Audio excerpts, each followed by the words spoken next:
Bonjour, merci d'être venu en si grand nombre.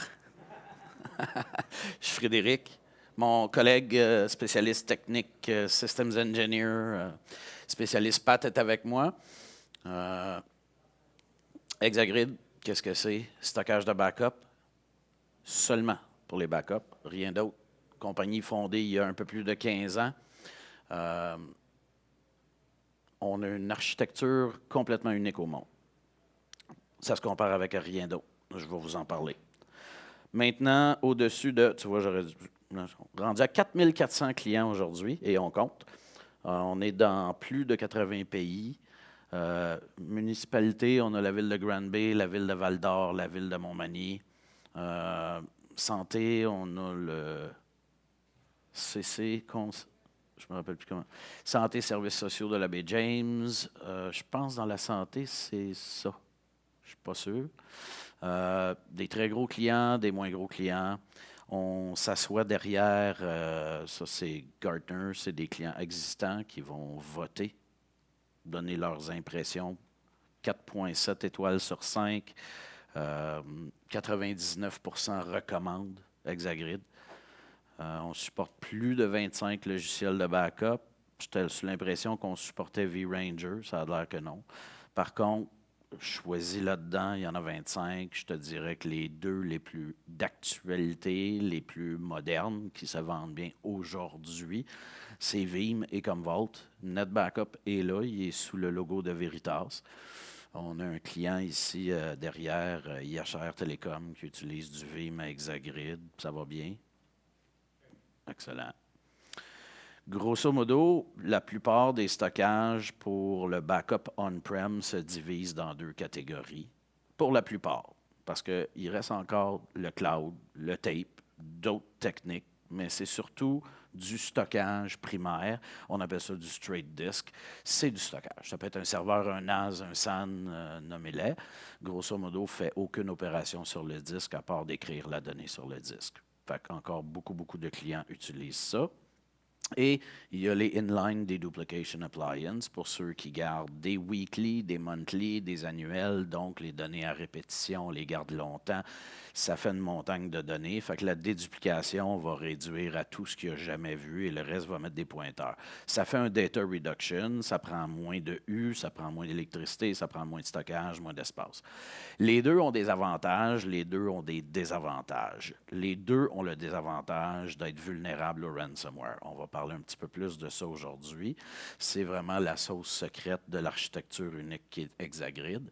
Mais grosso modo, le primary storage, il est rapide pour les backups, il est rapide pour les restores parce que on prend les données, on les met sur disque, on les prend du disque, on les restaure. Aucune opération qui est faite, c'est la vitesse du réseau ou la vitesse du media server qui est capable de pomper les données puis de les envoyer à Exagrid. Au primary storage. Le inline dedupe, lui, il ralentit de beaucoup la fenêtre de backup, ralentit les restores à cause de toutes les opérations qu'il doit faire sur la donnée, qui est la déduplication. Ça coûte cher parce que c'est très CPU intensive de faire tous ces calculs-là.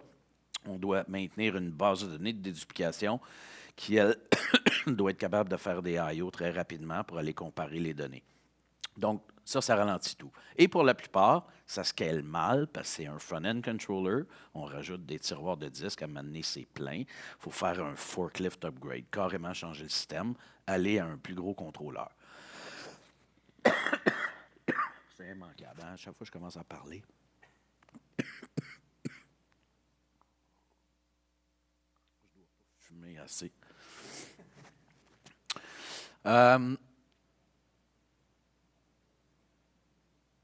Product obsolescence aussi, end of life sur du stockage. Surtout le stockage disque, c'est très populaire. La plupart des manufacturiers discontinuent un modèle après 5-6 ans. Et là, vous avez pris avec un produit qui est non supportable. Donc, c'est les backups, c'est critique, c'est important. Ça me prend de quoi qui est supporté. Je vais être obligé de changer de technologie puis de moderniser. Exagrid, ce qu'il a fait, c'est qu'il a pris le meilleur des deux mondes, il les a mis ensemble. Alors, on s'est mis un landing zone qui agit comme du disque ordinaire en avant, zone logique en arrière, un repository. Lui, il a les données dédupliquées. Donc, un Veeam, un Commvault, un NetBackup va prendre le backup, va le pousser à Exagrid. On ne fait aucune opération sur la donnée. On l'écrit dans le landing zone. Il y a un processus en parallèle qui s'appelle déduplication adaptative. Le processus part aussitôt qu'il y a assez de données dans le landing zone et on commence. Puis là, on fait notre déduplication, puis on envoie les données dédupliquées dans le repository en dessous, en mode dédupliqué. On va garder volontairement approximativement 2 semaines dans le landing zone parce qu'on sait qu'on couvre 90 à 95 % des demandes de restore pour garder les usagers productifs. C'est la plupart des restores qu'on a besoin de faire. Ce n'est pas toujours un désastre ou un ransomware. C'est beaucoup plus quelqu'un a effacer un fichier qui est important par erreur, là, sauvegarde à mauvaise place, s'en souvient pas. Donc, le landing zone fait des restores aussi rapides que du disque. On fait l'ingestion aussi rapide que du disque. La dedupe n'est pas post-process, mais parallèle avec un délai. Et là, on se retrouve dans le repository avec les mêmes 2 semaines des données qu'il y a dans le landing zone, plus toutes les rétentions à long terme.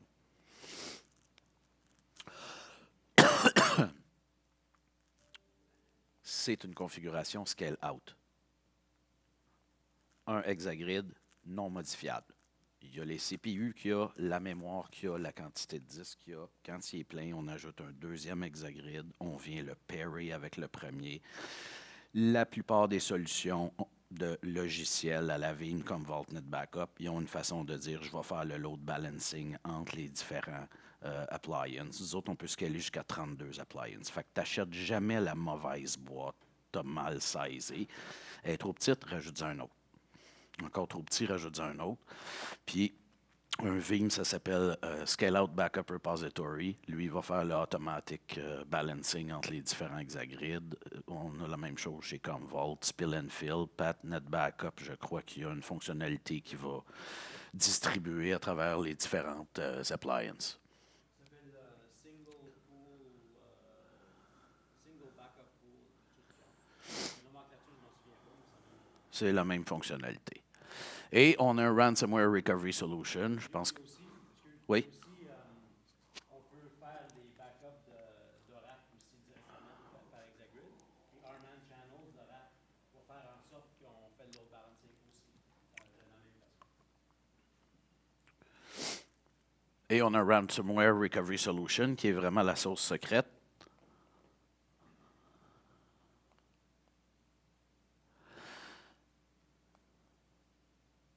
Le landing zone est sur le réseau. Veeam, NetBackup, Commvault, whatever le logiciel de backup, il a besoin de le voir, le répertoire, pour y lancer les données. Fait que ça nous prend quelque chose sur le réseau. Le landing zone est sur le réseau.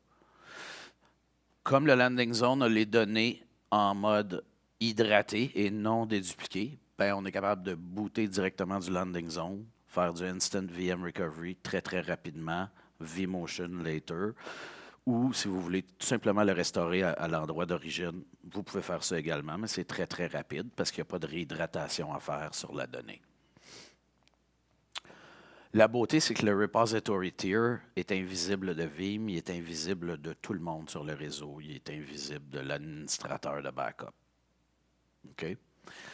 Le repository tier, la déduplication se fait en Immutable Data Objects, donc l'immutabilité. L'immutabilité, maintenant, beaucoup de gens ont ça et se disent, données sont immuables, vous êtes correct. Non, vous n'êtes pas correct. Immuable veut dire qu'ils ne peuvent pas être altérés, ils peuvent être délités. Le non-network facing tier, qui est le repository, équivaut à un virtual air gap. Non atteignable, non visible. Je suis un hacker, je suis dans votre périmètre, je ne le vois pas. Est-ce que le 30 minutes, il ne diminue pas? Fait que c'est correct. J'ai encore 30, ça veut dire que j'ai encore 30. Donc, le non-network facing, il est invisible du réseau, il est immuable, puis il est également protégé par les delayed deletes. Chez Exagrid, on appelle ça le retention time lock. On l'allume. Par défaut, il est à 10 jours. On peut le monter jusqu'à 30 jours, on peut le diminuer jusqu'à 0, on peut l'éteindre carrément. On peut une journée, 2 journées.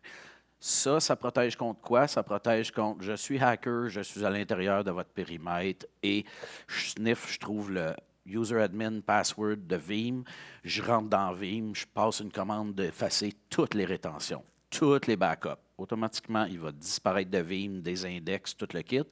Il va envoyer la commande, le landing zone va être wipé, le retention time lock va attendre 10 jours, 14 jours, 21 jours, 30 jours, avant d'aller l'exécuter dans le non-network facing tier.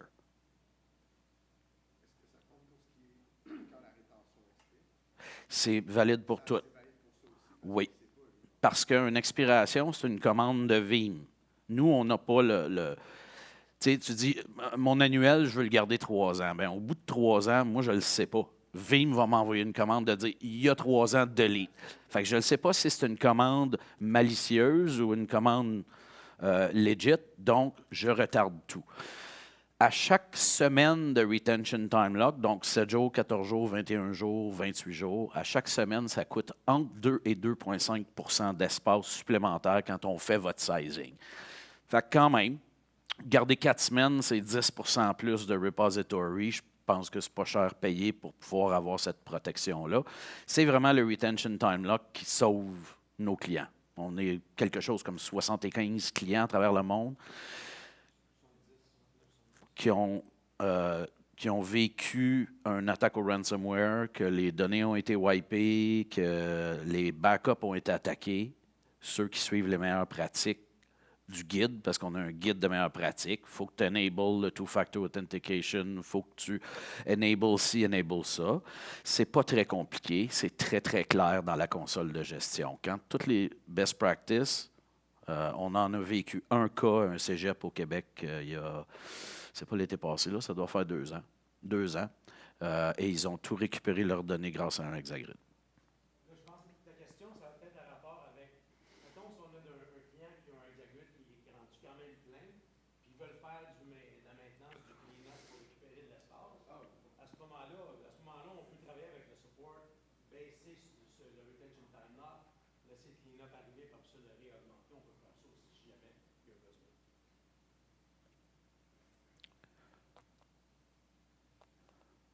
Fait qu'on assume, il y a un delete command ou un encryption command. C'est 2 cas différents, mais ça revient pas mal au même. Ransomware envoie les instructions d'effacer toutes les données.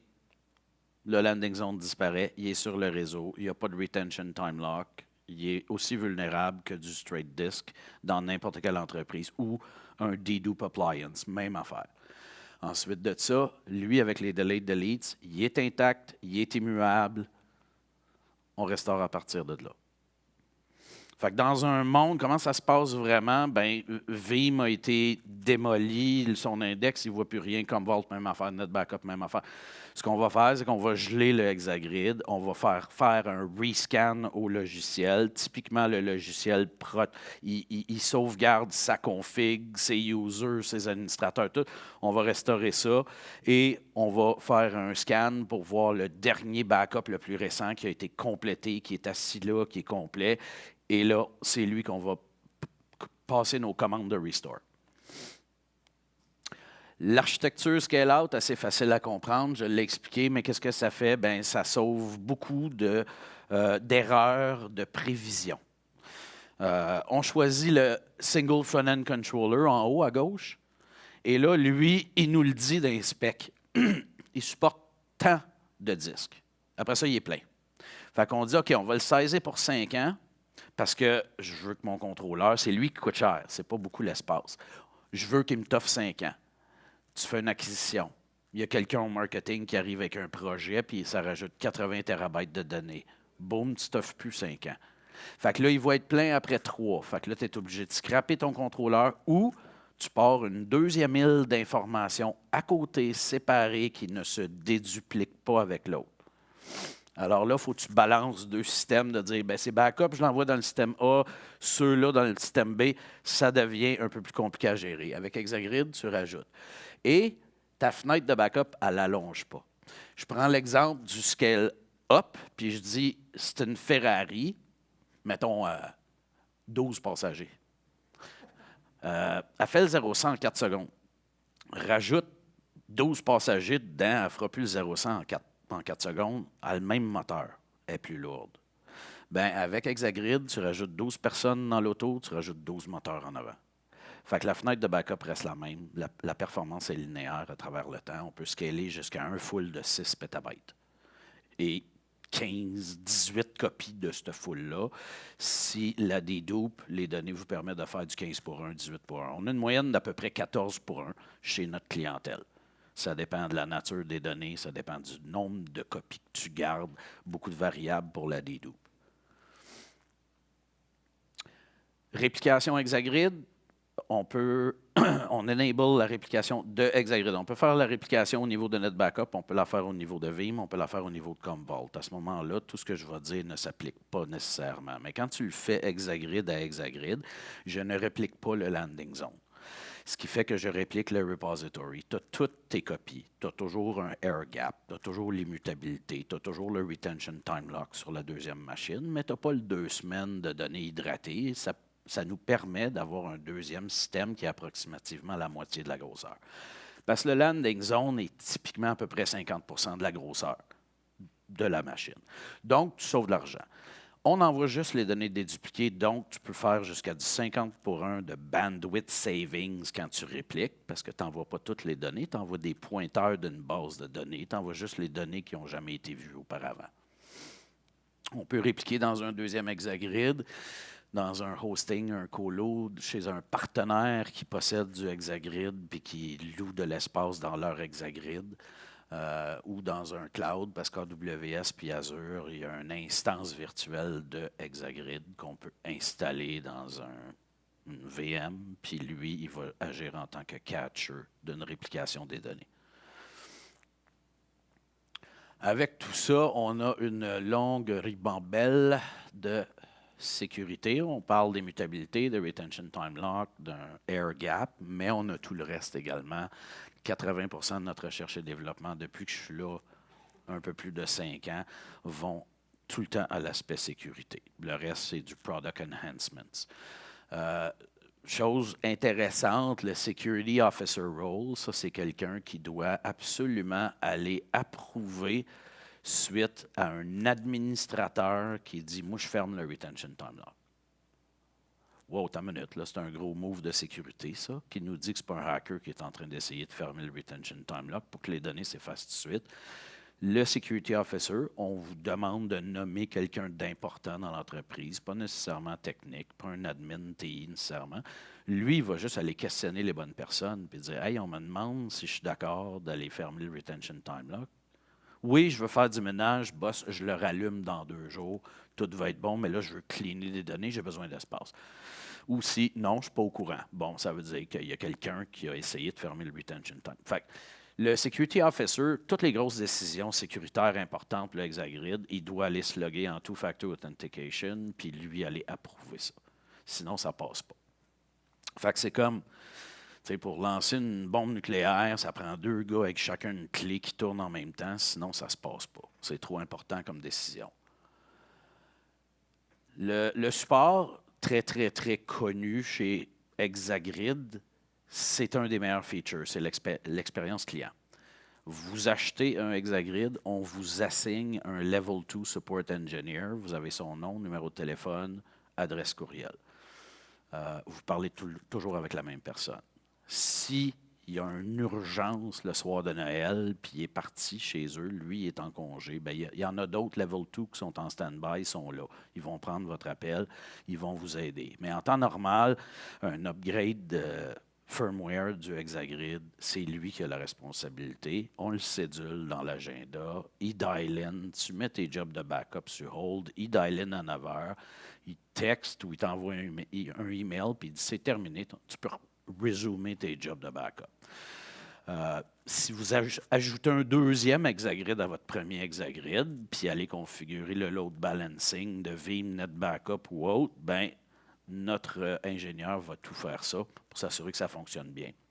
Si vous remplacez un vieux Exagrid qui a 9 ans par un nouveau Exagrid, vous allez le racker, dire à votre support engineer, il est prêt prêt à partir. Lui va faire la migration de l'ancien au nouveau, puis il va dire, OK, l'ancien est vide. Fait que tout ça, c'est la responsabilité du Level 2.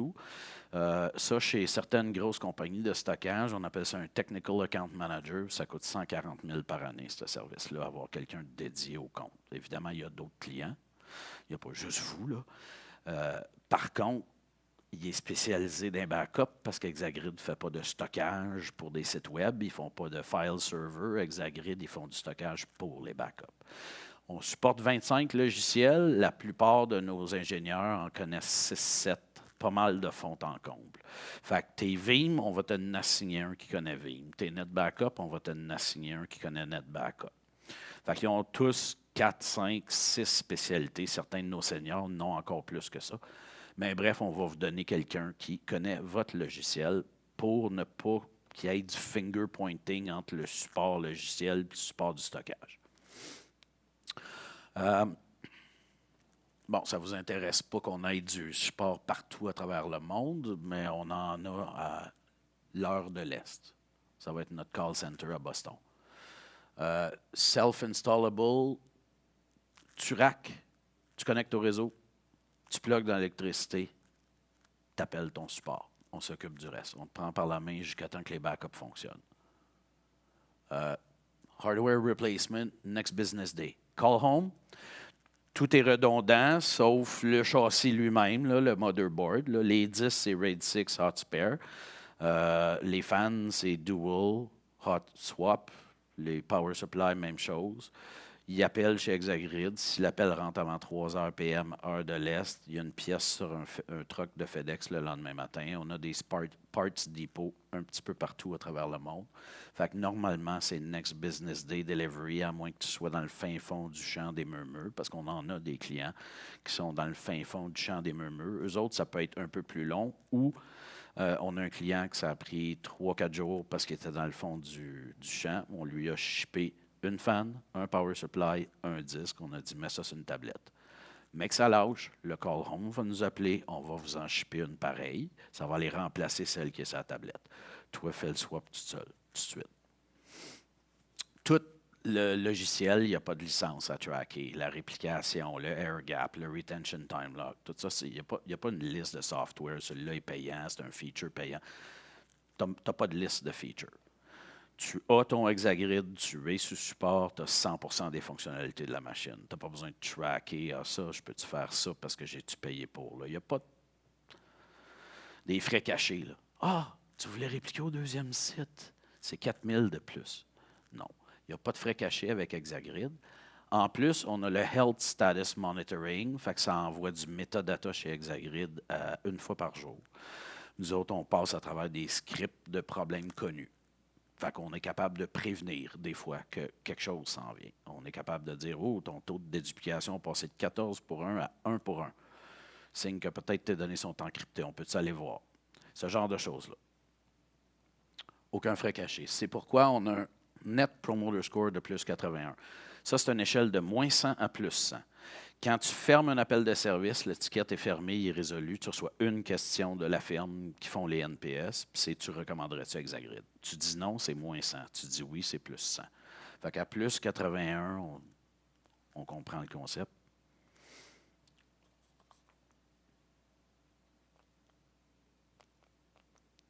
Tu achètes un Exagrid, on rentre le coûtant chez Exagrid dans notre ERP financier. Il est locked in pour 5 ans. Fait que des affaires de je veux le client CHU de Québec, moi te vendre une petite boîte à 97% d'escompte. Là, tu vas être oh, c'est bon, c'est cool. Puis là, tu vas en prendre un autre. Oh, là, je suis à 3% d'escompte tout d'un coup. C'est drôle. Fait que ceux qui vont te vendre des fois le contrôleur en haut, là, ils vont te vendre une grosse escompte pour battre la compétition. Puis après ça, quand tu vas être pogné pour ajouter des tiroirs de disques, là, tu vas les payer. Watch out. Fait qu'on ne lowball pas pour rentrer en quelque part. Si on lowball, fine, mais ton prix est locked in pour 5 ans dans notre base de données. Même si moi, je ne travaille plus là, ils s'en souviennent combien vous l'avez payé. La maintenance, limite de 3% par année. Vous savez, les manufacturiers, au bout de 5 ans, la 6e année, oh, c'est 15% d'augmentation de ta maintenance l'année prochaine. Ce serait peut-être mieux de changer le système, ça va te revenir moins cher. La 6e année, 25% d'augmentation. C'est vraiment mieux de changer ton système. Nous autres, c'est 3%. à vie. Tous les clients, tous les systèmes. La maintenance, c'est un pourcentage du prix hardware que tu payes. Pour la plupart des autres, c'est un pourcentage du prix de liste. Je te donne une grosse escompte sur la machine. La maintenance, elle ne bouge pas parce que c'est sur le prix de liste. La mienne est impactée. C'est un pourcentage du prix vendant. Tu peux, dans ton scale-out, mixer puis matcher différentes grosseurs, différents âges de système. Autrement dit, tu as des générations, on discontinue des systèmes, on les remplace par de quoi de plus moderne. Tu peux mixer différentes générations. Les systèmes qu'on vend aujourd'hui sont encore compatibles avec les systèmes qu'on vendait la première journée qu'on a commencé à en vendre. Fonctionnera ensemble. Il n'y en a plus, ça fait trop longtemps. Aucun frais caché, on en a parlé. Je voulais revenir sur une chose. Il n'y a pas de fin de vie sur le support. Fait end of life, là, je ne te renouvelle pas, c'est terminé, ça n'existe pas. On va te le supporter tant et aussi longtemps que tu vas vouloir renouveler ta maintenance. Et ta maintenance va être à 3 % par année. Non 10, non 15, non 25, 3. La seule chose que ça peut affecter le 3, là, c'est le taux de change US canadien. On est une compagnie américaine, mais ça ne change pas de 10 % ça, là. Overtime, peut-être un peu, mais landing zone, repository. La sauce secrète. Ça, c'est comme si tu t'achètes un inline deduplication appliance, Dell Data Domain. Tu mets ça en arrière de net backup. Tu dis, oh, c'est slow. Je vais venir mettre du disque en avant qui va garder mes 2 semaines pour que ça aille plus vite, mes backups, mes petits restores. Puis le Data Domain, je vais le mettre en arrière pour que lui ait les long-term retention seulement. Tu viens de te construire un Hexagrid en mettant du straight disk en avant d'un Data Domain. C'est ce qu'on fait. C'est out of the box, à l'origine, quand tu l'achètes.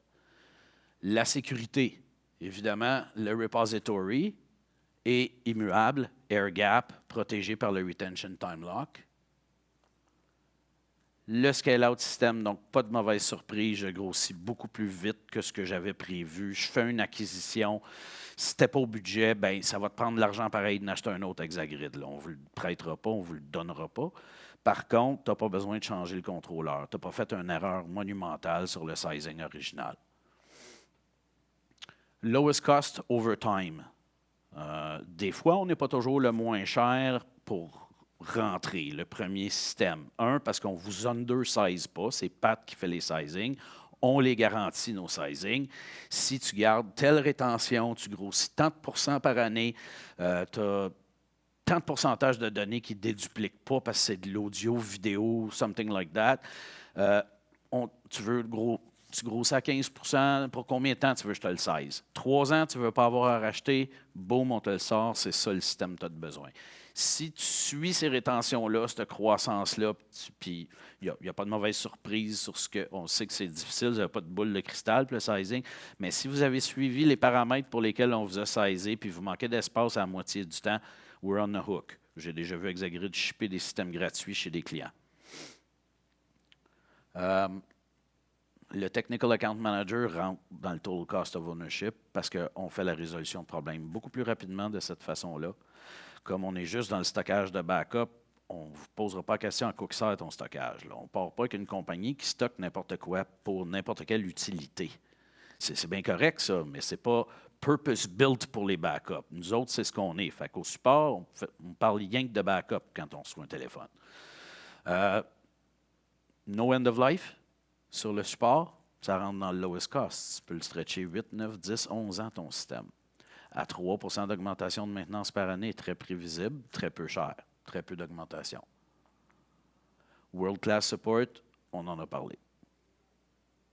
Il me reste 30 secondes. Tu ne m'as pas parti à 30 minutes tout à l'heure, toi, hein?